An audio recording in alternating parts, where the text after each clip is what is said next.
കനത്ത മഴയെ തുടർന്ന് വെള്ളം കെട്ടിനിൽക്കുന്നതിനാൽ തൃശൂർ മനക്കൊടി പുള്ളു റോഡ് വഴിയുള്ള ഗതാഗതം പ്രതിസന്ധിയിൽ.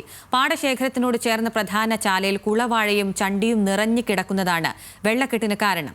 ഒരു മാസത്തിലേറെയായി തുടരുന്ന വെള്ളക്കെട്ട് പരിഹരിക്കണമെന്നാവശ്യപ്പെട്ട് നാട്ടുകാർ പരാതിപ്പെട്ടിട്ടും നടപടി ഉണ്ടാകുന്നില്ലെന്നാണ് ആക്ഷേപം. വർഷക്കാലം ആരംഭിച്ചതു മുതൽ മനക്കൊടി പുള്ളു റോഡിൽ വെള്ളക്കെട്ടാണ്. മഴയേറുന്നതും കുറയുന്നതുമനുസരിച്ച് ചില മാറ്റമുണ്ടാകുമെങ്കിലും ഒരു മാസത്തിലേറെയായി ഇതുവഴിയുള്ള ഗതാഗതം പ്രതിസന്ധിയിലായിട്ട്.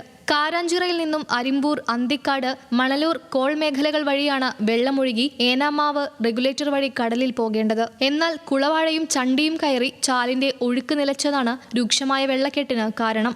ഏകദേശം 5-6 വർഷങ്ങളായിട്ട് കാലവർഷം വരുമ്പോൾ യാത്രക്കാർക്ക് പോകാൻ പറ്റാത്ത രീതിയിൽ ഒരുപാട് ദുരിതങ്ങൾ നേരിട്ടുകൊണ്ടിരിക്കുകയാണ്. എല്ലാ വർഷവും ഈ റോഡിൽ വെള്ളം കയറുന്ന സ്ഥിതിയാണുള്ളത്. കഴിഞ്ഞ വർഷം, അതിന് മുമ്പത്തെ വർഷമൊക്കെ ഏകദേശം 10 ദിവസം കൊണ്ട് ഈ റോഡിലെ വെള്ളം ഒഴുകി പോകാറുണ്ട്. ഇപ്രാവശ്യം ഏകദേശം ഒരു മാസം കഴിഞ്ഞു. യാത്രക്കാർക്ക് പോകാൻ പറ്റാതെ ഏറ്റവും വലിയ ദുരിതത്തിലാണ് നിൽക്കുന്നത്. ഒരു മാസത്തോളമായി റോഡിൽ വെള്ളം കെട്ടി നിൽക്കുകയാണ്. വിനോദസഞ്ചാര കേന്ദ്രം കൂടിയായ പുള്ളുവഴിയുള്ള യാത്ര തടസ്സപ്പെട്ടതോടെ സമീപ പ്രദേശങ്ങളിലേക്ക് എത്താൻ കിലോമീറ്ററുകൾ വളഞ്ഞ് സഞ്ചരിക്കേണ്ട ഗതികേടിലാണ് യാത്രക്കാർ. പുള്ളുമേഖലയിലെ യാത്രക്കാർ എത്താതായതോടെ പ്രദേശത്തെ നിരവധി കച്ചവടക്കാരും പ്രതിസന്ധിയിലാണ്. പാടശേഖരത്തോട് ചേർന്ന ചാലിലെ തടസ്സങ്ങൾ നീക്കേണ്ട ഇറിഗേഷൻ വകുപ്പ് ഇതിന് തയ്യാറാകാത്തതാണ് വെള്ളക്കെട്ടൊഴിയാത്തതിന്റെ കാരണമെന്നാണ് കർഷകരുടെ ആരോപണം. വെള്ളം നിറഞ്ഞു നിൽക്കുകയാണ്. ഇതുവരെ അത് ഒഴിഞ്ഞു പോയിട്ടില്ല. പുഴകളിലൊക്കെ വെള്ളം കുറഞ്ഞു, പക്ഷേ ഇവിടെ നിന്ന് വെള്ളം ഒഴിഞ്ഞു പോയിട്ടില്ല. അതിനൊരു പ്രധാന കാരണം നമ്മുടെ ഈ മെയിൻ കനാലിൽ ചണ്ടിയും കരിവാരിയും കുളവാഴിയും നിറഞ്ഞു നിൽക്കുന്നതാണ്. അത് ഈ വർഷം മാറ്റാൻ വേണ്ടിയിട്ട് നമ്മൾ ഇറിഗേഷൻ വകുപ്പുമായിട്ട് ബന്ധപ്പെട്ട് വിളിച്ചു, പക്ഷേ അവർ അതിന് ഇതുവരെ തയ്യാറായിട്ടില്ല.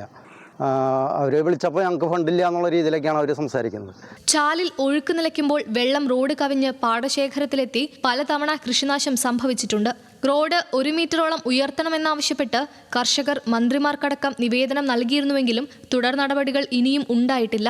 പെരുമ്പുഴ, മണലൂർ പ്രദേശങ്ങളിൽ കൂടുതൽ ചീപ്പുകൾ സ്ഥാപിക്കുകയും ചാലിലെ തടസ്സം യഥാസമയം മാറ്റുകയും ചെയ്താൽ മാത്രമേ പ്രശ്നത്തിന് ശാശ്വത പരിഹാരം കാണാനാകൂ.